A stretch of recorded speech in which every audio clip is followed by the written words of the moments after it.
Education became a universal right in 1948.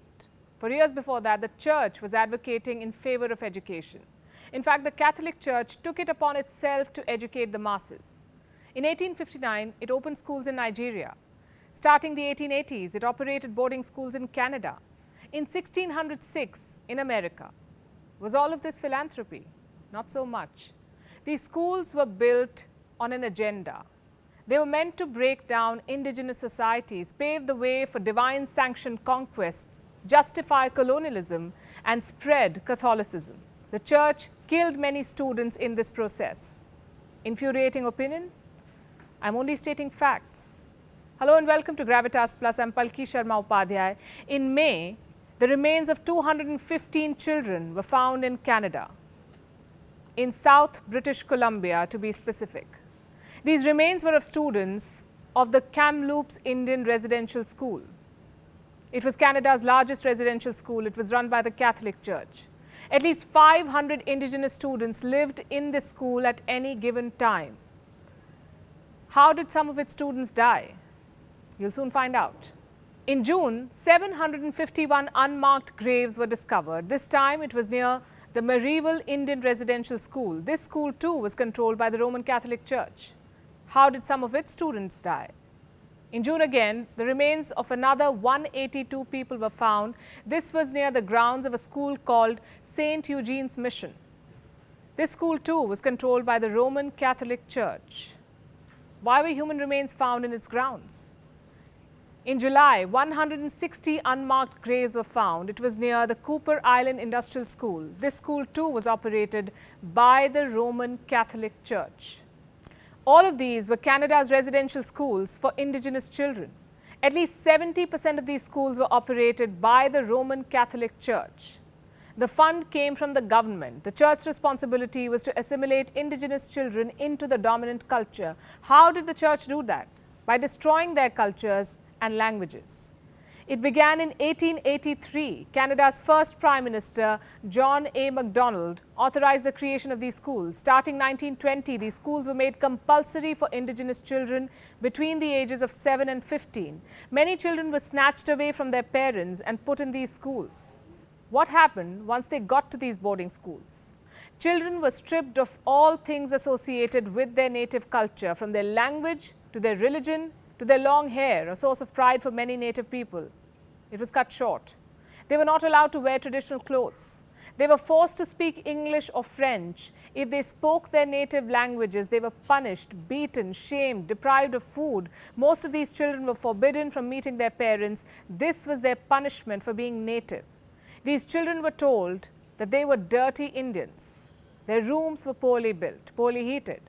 The students did not have access to trained medical staff. They were often physically and sexually abused. Many of these students ran away. At least 6,000 of them died. How did they die? No one knows. Many of their bodies never returned home. The parents were informed only after the burial. By 1945, the death rate of children at Canada's residential schools was 5 times higher than the rest of the school children in the country. These children who died were all from Indigenous tribes, the First Nations, the Métis, the Inuits. What happened to them was genocide. It's a term that's normally associated with Hitler or Xi Jinping's China. Well, the Church too is guilty of genocide, of cultural genocide, of killing Indigenous children, scarring thousands of others for life. Who knew about it? Everyone. Would you believe it? In 2015, a report published by Canada's Truth and Reconciliation Commission said, and I'm quoting, "Government, church and school officials were all aware of these failures and their impact on student health." If the question is, who knew what, when, the clear answer is everyone in authority at any point in the system's history. The Church was destroying families in broad daylight, and this was happening outside Canada too. The Church was vilifying native culture, destroying spirituality in the name of education. In the United States, Catholic priests partnered with authorities to colonize Native Americans. In Africa, the Church helped pave the way for colonization. The Catholic Church acted as an agent of the state. It contributed to the dispossession of the indigenous people. It helped Imperial Britain build, control, and acquire new colonies. In sub-Saharan Africa, the British were happy to pay for children to attend mission schools. These schools were expected to make the people of Africa more governable and create workers and consumers for the empire. Here's a study by Norrell A. London. It says, in Trinidad and Tobago, the curriculum was designed with the intention to promote obedience, order, and punctuality.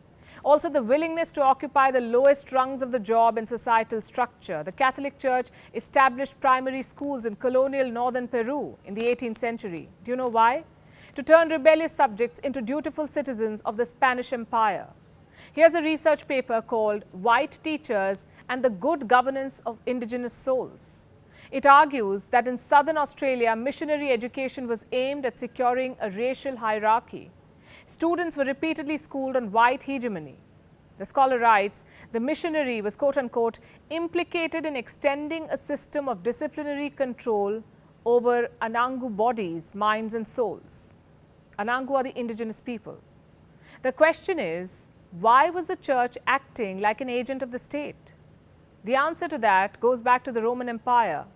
After Romans adopted Catholicism, the church became interwoven with the notion of divine sanctioned conquest.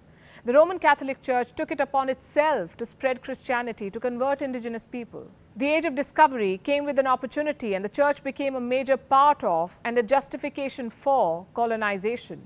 Colonial powers claimed that they were trying to civilize the masses. The church agreed. I'm not saying the Catholic Church has zero contribution to education. It has helped set up schools in third world countries, made education affordable in developing countries. In many cases, especially in Africa, missions set up formal schools even before governments did. But all of this was not without vested interest. Let me give you some more examples. In southern Nigeria, the Church Missionary Society helped educate the Igbo women. In India, missionaries developed many schools for females. In Korea, where women were excluded from formal education, it was a Methodist missionary that established the country's first formal education institution for women. This was back in 1886. But for the church, education for women did not have anything to do with gender equality. The focus was on male interests and needs. The focus was on furthering Christianity. The church believed that educated women could provide practical support to men, also help raise their children as better Christians. Girls were taught separately from boys, taught by female teachers with emphasis on sewing. Not much has changed over the years, by the way. The church has refused to change with the times. It is the 21st century, and you know that the Vatican is the only country in the world where women are still not allowed to vote. As for what happened in Canada's residential schools, the Catholic Church has still not apologized. I'll leave you with a question. Does the church have the moral right to lecture young kids on anything after all this? Gravitas Plus, co-presented by Skoda, made of smart imagination.